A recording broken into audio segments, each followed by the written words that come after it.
రాజకీయాల్లో అనుకున్నవి ఏవీ జరగవని ఉండి ఎమ్మెల్యే రఘురామరాజు అన్నారు. ముఖ్యమంత్రి చంద్రబాబు ఏ పదవి ఇచ్చినా స్వీకరిస్తానని, ఎవరికి ఏ బాధ్యత ఇవ్వాలో అది ముఖ్యమంత్రి వ్యక్తిగత నిర్ణయమని రఘురామకృష్ణరాజు అన్నారు. ఎన్నికల్లో విజయం సాధించినందుకు ఆయన శ్రీవారిని దర్శించుకున్నారు. తనకు ఎటువంటి ఆశలు లేవని, ఆశయాలు మాత్రమే ఉన్నాయని రఘురామరాజు అన్నారు. ఎమ్మెల్యేగా తాను చేయవలసింది చేస్తానని చెప్పారు. ఈ సందర్భంగా తన మిత్రుడు తిరుపతిలో ఏర్పాటు చేసిన G7 రెస్టారెంట్ ను రఘురామరాజు ప్రారంభించారు. సో కాబట్టి నేనైతే ఓపెన్ మైండ్తో ఉన్నా.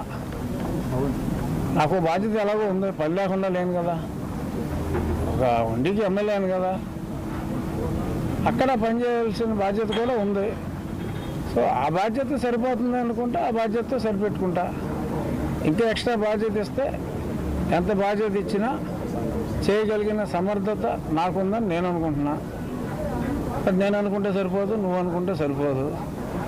కాబట్టి ప్రస్తుతానికైతే నేను ఎటువంటి ఆశలు లేవు, ఆశయాలు ఉన్నాయి అంతే.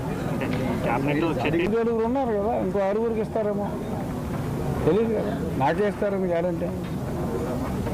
దాడికి సంబంధించి మీరు ఫిర్యాదు చేసిన పరిస్థితి ఎంతవరకు అప్డేట్ వచ్చింది? ఏమో ఇవాళ రేపు ఎఫ్ఐఆర్ నిన్నటిదాకా అదే ఆ గొడవలో ఉన్నారు కదా, మన స్వేరింగ్ సెరమనీ అందరూ పోలీసులు అందరూ డ్యూటీలో ఉన్నారు.